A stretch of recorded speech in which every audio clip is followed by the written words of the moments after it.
Hello, everyone, and welcome to today's live broadcast, Welfare First, presented by Tim McGuire, Life Sciences Director, Agenda Life Sciences. I am Alexis Corrales of LabRoots, and I'll be your moderator for today's event. We are delighted to bring you this educational web seminar presented by LabRoots and sponsored by Agenda Life Sciences. For more information about our sponsor, visit agendalifesciences.com. Before we begin, I would like to remind everyone that this event is interactive.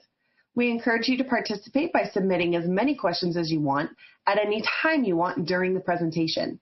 Just click on the Ask a Question box located on the far left of your screen and type your questions into the drop-down box that appears on the screen. We'll answer as many questions as we have time for at the end of the presentation. If you have trouble seeing or hearing the presentation, please click on the Help Desk button located in the promotional board at the bottom center of your screen, or use the Ask a Question box to let us know that you're having a problem. This presentation is educational and thus offers continuing education credits.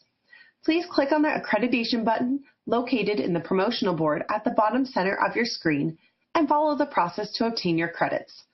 Please join me in welcoming Tim McGuire. I will now turn the presentation over to him. Many thanks, Alexis, and thank you for giving us the opportunity to give you all an overview of our Welfare First programme.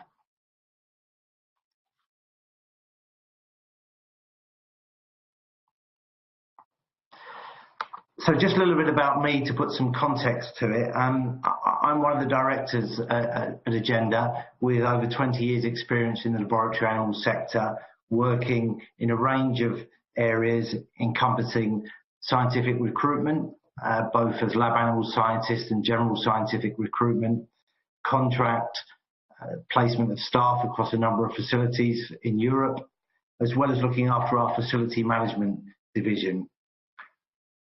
What does that mean? Because I know a number of you on this seminar will be involved in facility management. We manage 2 pharmaceutical companies, 2 universities, and 3 multi-tenanted facilities. And the one thing that binds the business together is people. So we started this program 3 or 4 years ago, and since then, obviously, with changes in the industry, more pressure on biotech, pharma to look at the way they do research, it's now become commonplace within the industry to consider the people that are looking after the animals. And this was first and foremost in our agenda, really, when we started this philosophy to tie in with our culture of care a number of years ago.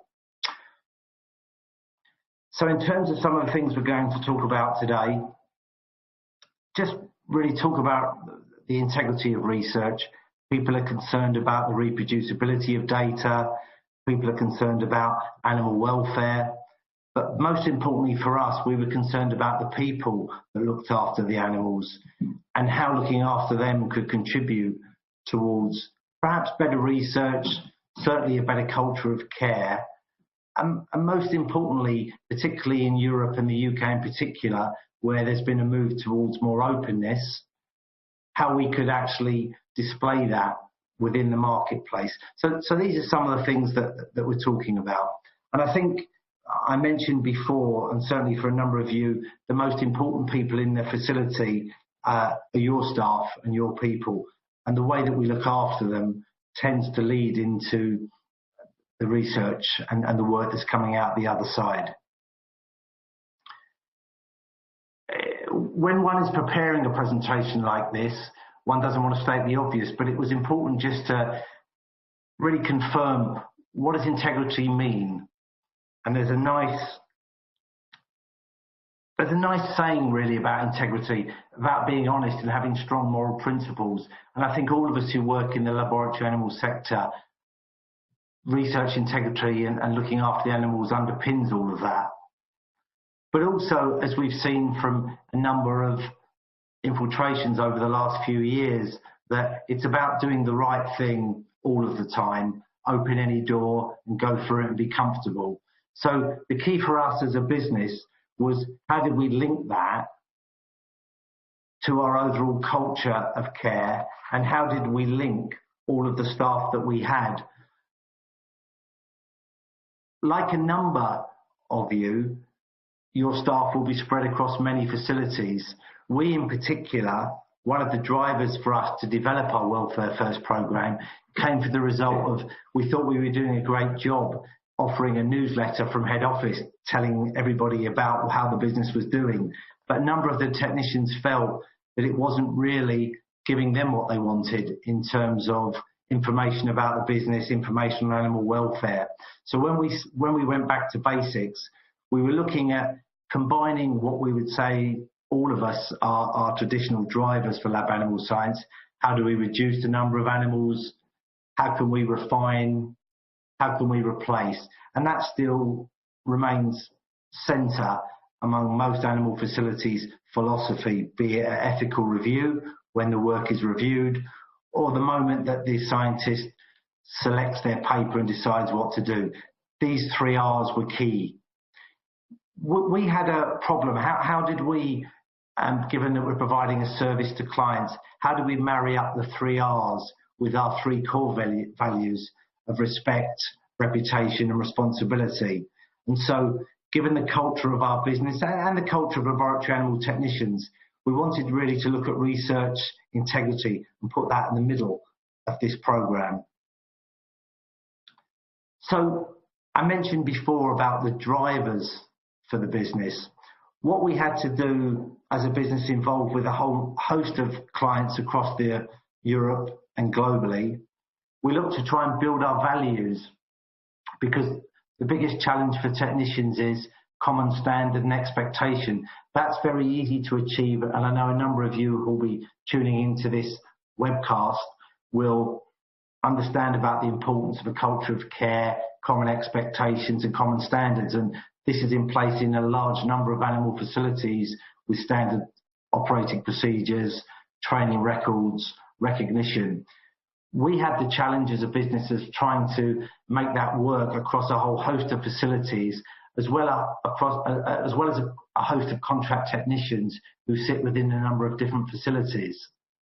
So the important thing for us was, how did we look to develop that standard quality and that standard culture of care in amongst all of those different facilities? And what does welfare consistency mean? We know what we talk about, but how do you deliver that day in, day out? Particularly against a backdrop of people being different within different facilities, etc. And of course, as we've seen across the globe over the last few years, people that don't quite share the same views of animal research have done a number of exposés. And we felt that we needed to have a clearly stated, tangible commitment to animal welfare that was stated in our contract, rather than leave that to individual businesses where our contract technicians sat. So it was quite a dilemma for us to try and marry up the needs of our different clients with the needs of us as a business.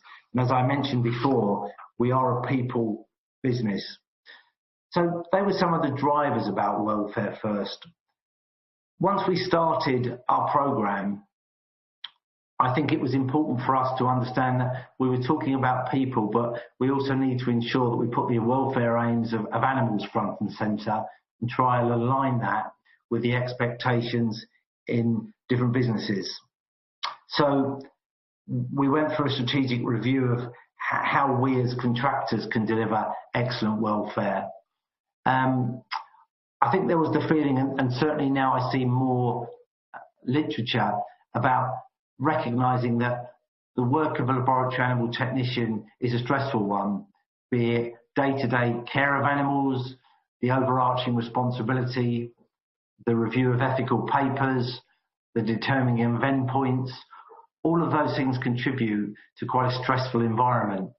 And so it was important for us to recognise with our programme that having that additional pressure of staff in unusual environments meant that we had to deliver excellent welfare. You can see there on the slide, you know, we have over 100 technicians across a number of facilities in Europe, and that was important for us to reach out to them, connect with them, engage with them, as well as actually share some ideas about welfare and best practice. And when we talk about protecting the integrity of research, I think that that's the aim for every organisation that we work with. But how did we do it across all of those different facilities?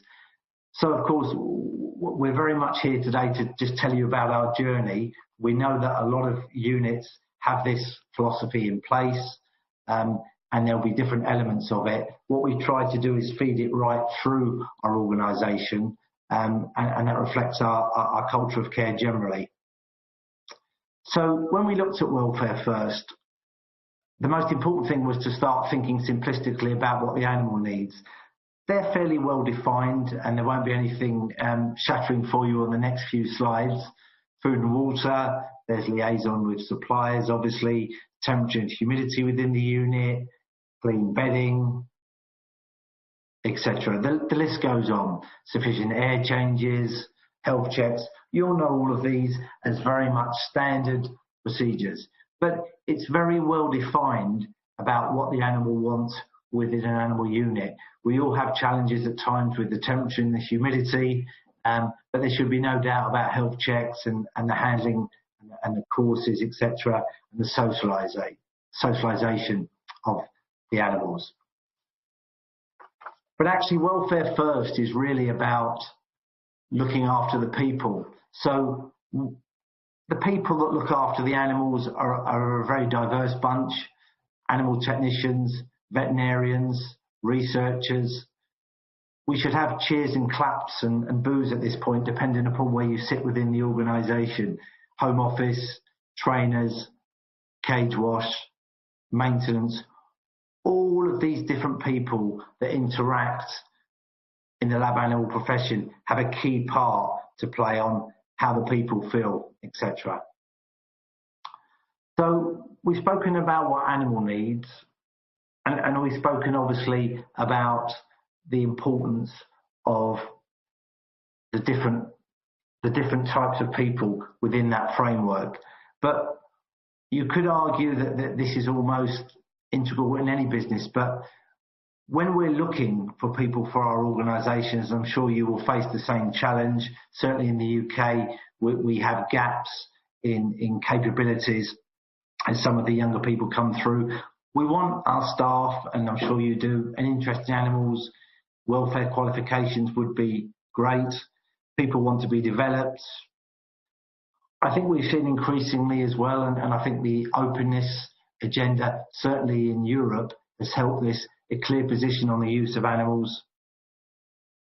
People generally want effective communication, knowledge, support, all of the things. This is a particular one that I've just raised, the opportunity to raise concerns. One of the challenges for every organisation is, what does good look like? And what do I do or say if I'm not happy with something? I think, given some of the recent controversies with different industries about what's acceptable behaviour and what isn't, I think our industry is ahead of the game in terms of understanding that people need the ability to raise concerns from an animal welfare perspective as well as a person perspective going forward. Professional memberships, career development. Obviously, people want the people that are dealing with them integral. So they're the things that people want, and they're the things that animals need. So the key for us in terms of a Welfare First programme was, how do we pin all of those things together? And it starts with very clear advertisements about the type of people that we want in our industry that meets our criteria. Secondly, we developed Welfare First contracts, not just contracts, works of employment or confidentiality agreements with clients, but actually a welfare contract that our staff sign that will tell them, how they're going to look after the animals and what's important to them. The second thing for us in any framework, and again, I know this will be embedded in the culture of a number of organisations watching this presentation, is the care for the technician. What does that look like on a day-to-day basis? Are we meeting their needs? Are we addressing some of their concerns, etc.? Training and development is key. We've certainly seen with the transposition of the EU directive the importance on having up-to-date training and development records which reflect the skill base. I think that gives us all confidence within an animal facility about the capability of the people, and certainly in our instance where we're moving technicians around the UK to fulfil different contractual obligations, it's important for the client to understand the skill set of the people that are coming to them. Recognition, I think, is important, and I think any professional development of any individual in any business would be key to this, in terms of we want a defined career path, and certainly the IAT, the Institute of Animal Technology, your version of ALAS in the US, is working very hard in terms of developing career pathways, and has been doing that for a number of years through the training modules, etc. And that reflects some of the work that you're doing in the US and on a global basis with the ALAC program in terms of recognising the step changes that people can take. Good communication is key. I think there's always challenges with what people define as good communication, but I certainly think where animal welfare is concerned, good communication within the workplace and what's acceptable behaviour and what isn't is very, very key. And then also security assured. Unfortunately, we all work in an industry where there are a number of people that don't share our views and they're not perhaps as passionate about us as animal welfare. So we need to be ensured that we're screening people to the right level and that we're asking the right questions at interview, etc. I think it's key to be very upfront with applications and the way that you frame advertisements so that there's no surprise when the people join your organisation. So in terms of the additional integrity, what other things do staff require? What do we do? We have some value awards points. We have an annual technician of the year. We make sure that all of our staff are trained on home office. Importantly for me and philosophically, clear behaviour, moral and legal responsibilities, irrespective of the level of the individual within the organisation. So they obviously sign the Welfare First contract, and most importantly, they understand where to go if they have any concerns or if they have anything that concerns them about what they've seen, or just understanding of the way that different organisations run their business, etc. We're also able to offer annual training bank accounts, professional memberships, training and compliance roles, etc., and a number of promotional and career developments. One of the key things that we've found in the industry over the last few years is the importance of giving good social media advice and helping and assisting our staff with what's acceptable behaviour, both in the workplace and what's acceptable to talk about. The other side of our business is on pre-employment screening, and what we've seen in a host of industries is the importance on working with the employee to ensure that they're screened effectively at the start of their career, and particularly in the case of us when we're placing technicians out into the marketplace. So we spoke as well about the importance of openness in laboratory animal science, and as you'll be aware, certainly in Europe, there's much more of a commitment to openness, and many universities under the Freedom of Information Act now publish their data on their websites. I think that's helped.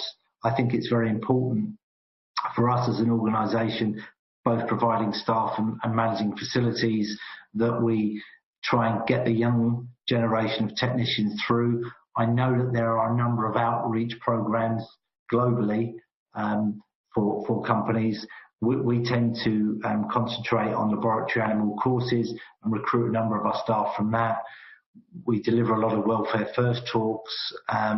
One of the interesting things for us was always the dilemma when we're recruiting laboratory animal technicians for our business, that we want people to be passionate about animal welfare. sometimes that passion can roll over into supporting perhaps groups that would be deemed to be not supportive of animal research. So it's important for us, both as a recruiter and as a person that places staff in other facilities, that we're able to validate somebody's background, question them, have a chat about the differences between being passionate about animal welfare and where that message feeds into having some concerns about lab animal science. So we've done a number of welfare surveys where really it's confirmed what we thought we knew, that of course people that work in the lab animal space are very passionate about the use of laboratory animals, the use of any animals, and sometimes that's reflected in their personal life as well. So for us it was important from an openness commitment to be honest about who we are, be very upfront as a business about the market that we supply. So we have an active social media presence which helps that, and we've delivered Welfare First talks. One of my colleagues, Norman Mortel, who a number of you may know, our managing director, has delivered a number of Welfare First talks in the US, Australia, Brazil, and of course to a number of the UK organisations. This is our position statement, and that's on our website, and we really feel passionately about that, about placing ourselves front and centre. The business is over 20 years old, and we've always been at the forefront of laboratory animal science within the UK. And interestingly enough, in all of our adverts, we tend to make sure that people understand what we do, and that helps us to attract the right type of person for our business. Some more examples here. I'll give you time just to review that. What we found is that we're looking for people with integrity, and having an advertisement in this style helps us to ensure that we get the right people who can do the job to the best of their effect.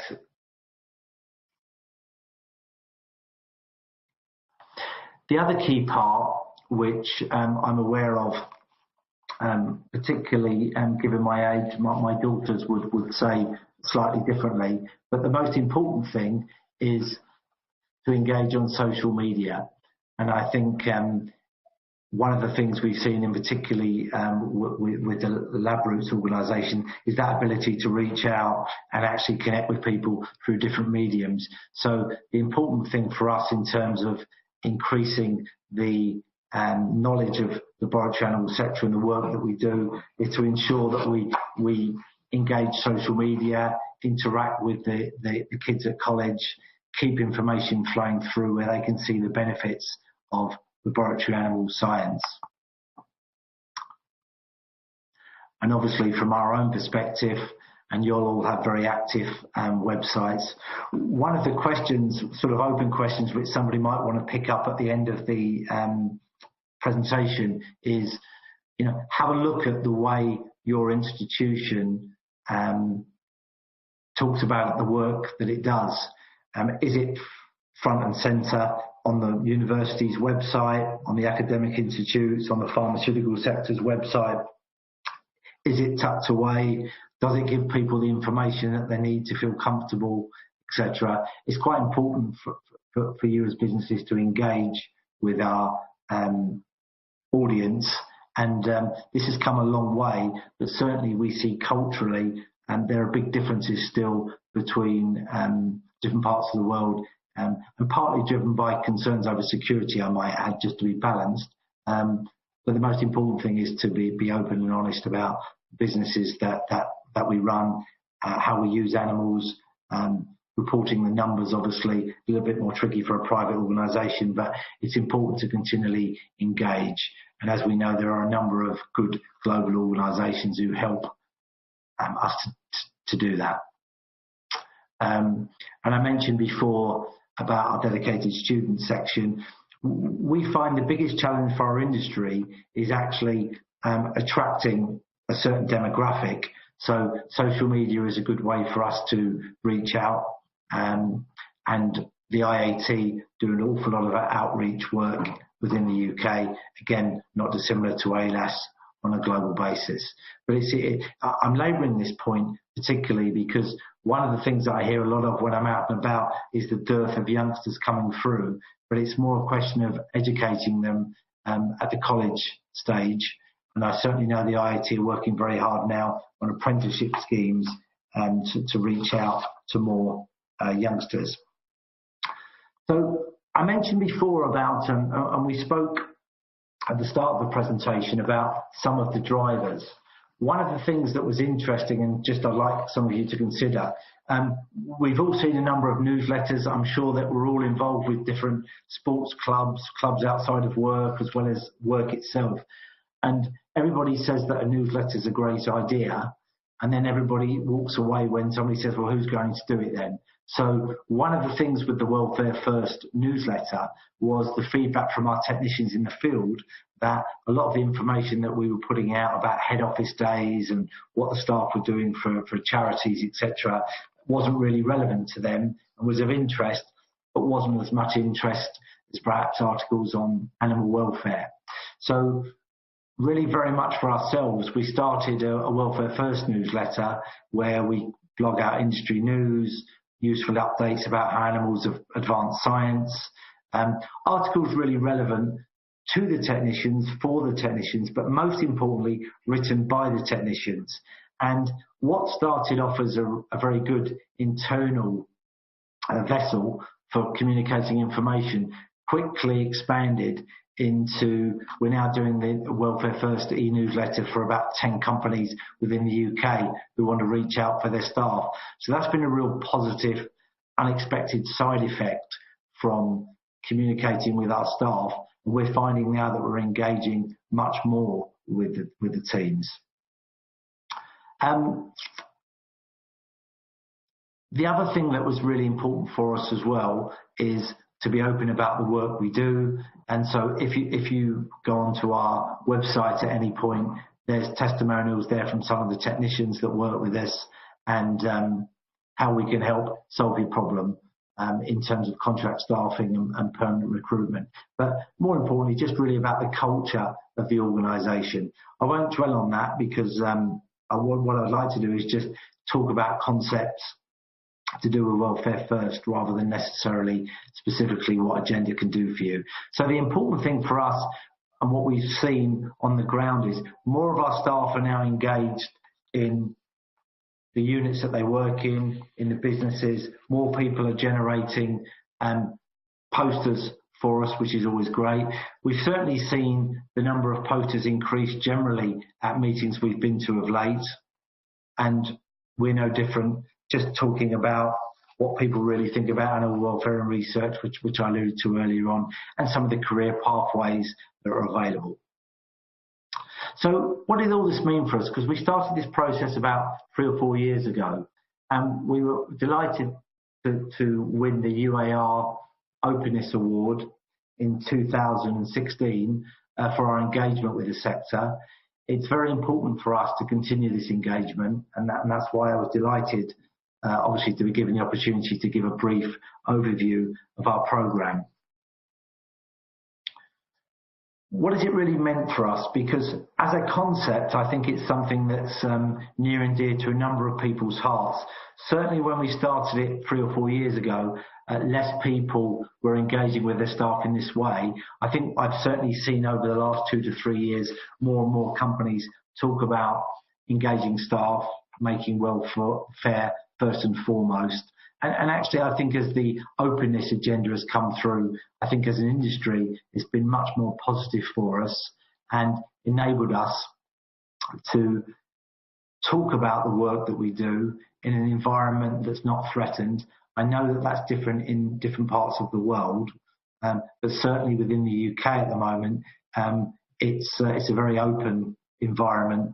It gives us the opportunity to engage with stakeholders like NC3Rs and UAR in order to get our ideas across.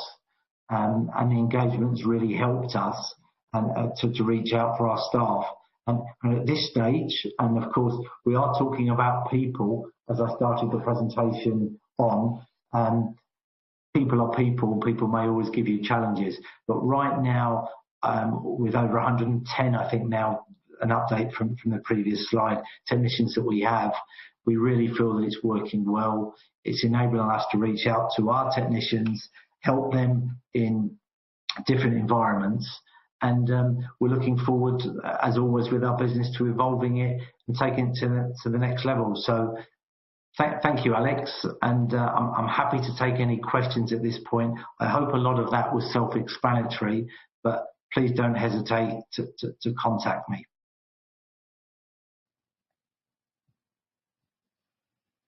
Thank you, Tim, for that informative presentation. We will now start the live Q&A portion of our webinar. If you have a question you'd like to ask, please do so now. Just click on the Ask a Question drop-down box located on the far left of your presentation window. Type your question into the box that appears on your screen and click the Send button. We'll answer as many questions as we have time for. Now, let's get started. Our first question is, what was the driver for developing your Welfare First program? Thank you. I think the key thing for us was we have a number of technicians in different locations, rather like a number of you on this call with multiple locations, either within the same country or on a global basis. We felt it was an increasing challenge to really reach out to them, particularly some of the people in where there was perhaps one or two technicians. So the main driver really was we wanted to connect people across the UK and Europe. We wanted to give them something to talk about and which they could contribute to. And I think the combination of actually giving them an opportunity to contribute on the animal welfare perspective, re-articles, as well as obviously give them an opportunity if they've got concerns in one of the placements that they're working at. So it's worked very well for us on two counts. I hope that answers the question. Our next question is, how has it been received and what practical improvements have you seen? I may have answered that with the previous question, so thank you for that. Essentially, our technicians are very happy with the Welfare First program. I think we've been able to communicate with our staff in a much more productive way. We've been able to give them updates on courses, animal welfare issues, changes on legislation. So from a practical point of view, from a CPD, continuing professional development perspective, it's been very, very positive. So yes, very well so far, accepting that as we evolve, we'll have to find a more modern way of communicating with them, perhaps via mobile phones, and we'll need to look at the way we communicate going forward, because as we know, what was working well in 16 and 17 may not be so effective in 2018 with the way technology moves. And it looks like we have time for one more question. How does this program sit with partner organizations? Okay, thank you. Yeah, this is a good question, because obviously our Welfare First is driven by two or three different things. One was for us to look after our technicians. As a business employing people, we wanted to look after them. So that was one of the key defined areas. The second one was giving our technicians an opportunity to raise a concern or question anything. So that's quite a tricky dilemma when you're placing people to work in other facilities. But the answer is very well, because they understand, like us, that we've got a commitment around animal welfare. We have a very transparent and open relationship with our clients across Europe.